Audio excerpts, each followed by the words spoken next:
ஹெல்த்தியாக இருக்கிறதுக்கு நம்ம என்னெல்லாம் செய்யலாம் அப்படின்னு சொல்லி தெரியும். இப்போ நான் என்ன பண்ணிகிட்ருக்கேன் அப்படின்றத விஷயத்தை பார்க்கலாம். இது எல்லாமே நமக்கு வந்து தேவை இருக்குது. ஃபஸ்ட்டு விஷயம், காலையில் வந்து 4:30 மணிக்கு நான் எழுந்திக்கிறேன். 4:30 மணிக்கு எழுந்திரிச்ச உடனே ப்ரீத்திங் யோகா அப்படின்னு சொல்லுவாங்க. நம்ம வந்து ப்ரீத்திங் வந்து வேறு ஒன்றும் கிடையாது. காரணம் நேராக உட்காந்துட்டு மூச்சு வந்து கவனிக்கணும். மூச்சு விடுறது உள்ளே இழுக்கிறது கவனிக்கணும். ஒரு 10 நிமிஷம் அந்த மாதிரி வந்து கவனிக்கலாம். மைண்டு ஃப்ரீயாகிடும். அடுத்து நம்ம கோல் என்ன அச்சீவ்மெண்ட் நம்ம பண்ணணும் அப்படின்ற விஷயத்த நான் வந்து பார்ப்பேன். என்ன அச்சீவ்மெண்ட் பண்ணோம் அதை பற்றி பார்ப்பேன்.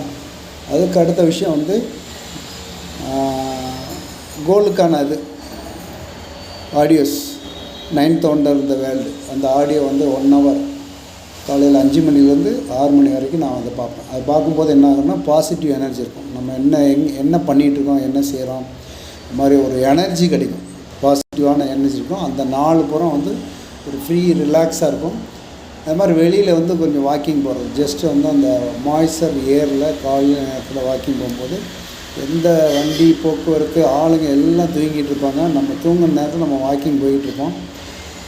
அது வந்து ஆக்சிஜன் நல்லா கூலிங்காக இருக்கும். ப்ரீத்திங் வந்து உள்ளே போகும்போது உள்ளே இருக்க டஸ்ட்டெல்லாம் வெளியே போய்கிட்டு இருக்கும். அப்படியே அது நமக்கே தெரியும். டெய்லி வந்து நம்ம பகலில் இருக்கும்போது பொல்யூஷன் நிறைய போகும், மண் சுவாசத்தில் நிறைய டிஸ்டர்பன்ஸ் இருக்கும். அது வந்து ஏர்லி மார்னிங்கில் வந்து அந்த ஃப்ரீனஸ் கிடைக்கும், அந்த விஷயம். அடுத்து மார்னிங் சாப்பிட்றது. அடுத்து நான் என்ன பண்ணுவேன்னா ஒரு 7 மணிக்கு வந்துட்டு என்னுடைய சென்டர் இதில் வந்து மார்னிங் நம்ம ஹெல்த்தியாக சாப்பிடக்கூடிய விஷயம் சாஃப்டாக இருக்கும். அது சப்ளிமெண்ட் ஃபுட்டு எடுத்துக்கணும். மார்னிங் தோசை இட்லி எல்லாம் சாப்பிட்றதில்ல. என்னுடைய ஹெல்த்தை அதான் மெயின்டைன் பண்ணிகிட்டு இருக்கேன். அதை தான் சொல்கிறேன் நான்.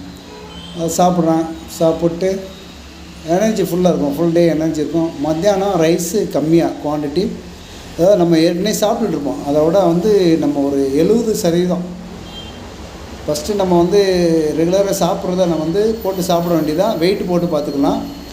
அதுலேருந்து 70% நம்ம ஃபுட் எடுத்துக்கணும்.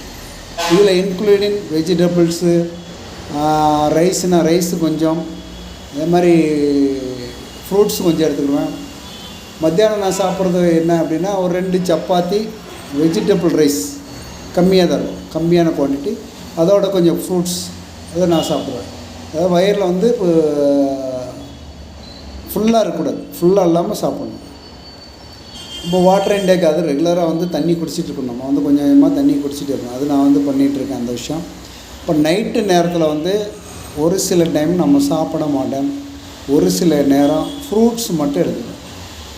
ஃப்ரூட்ஸ் மட்டும் எடுத்துக்கிட்டேன் அப்படின்னா ஹெல்த்தியாக இருக்கும். அதே மாதிரி நைட்டு தூங்கும்போது உங்களுக்கு வந்து 4:30 மணிக்கு நான் எந்திக்கிறேன். தூங்குறது 10லேருந்து 10:30 மணிக்கு, மேக்ஸிமம் 11 மணிக்கு. டீப் ஸ்லீப்பிங் இருக்கணும்.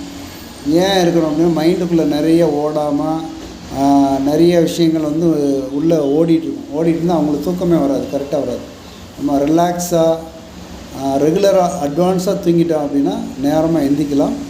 நான் வந்து மேக்ஸிமம் 11 மணி தூங்குகிற டைமு. ஆனால் மார்னிங் வந்து 4:30 எந்திரிக்கிறேன். ரெகுலராக போகுது. மைண்டில் எதுவுமே ஓடலை அப்படின்னா நமக்கு வந்து காலையில் எந்திரிக்கும் போது ஃப்ரீயாக இருக்குது, ரிலாக்ஸாக இருக்குது. அந்த விஷயம் நான் பண்ணிகிட்ருக்கேன். இந்த மாதிரி நிறைய விஷயம் உங்களுக்கு வேணும் அப்படின்னா மேலே இருக்க நம்பருக்கு கால் பண்ணுங்கள். டெய்லி ஈவினிங் 7லேருந்து 8 மணி வரைக்கும் உங்களுக்கு அந்த செஷன் இருக்குது. இதை பற்றி உங்கள் கருத்து என்ன, உங்கள் ஃபுட் ஹேபிட் எப்படி சேஞ்ச் பண்ணுறீங்க, உங்கள் ட்ராவல் என்னன்னு சொல்லி ஷேர் பண்ணலாம்.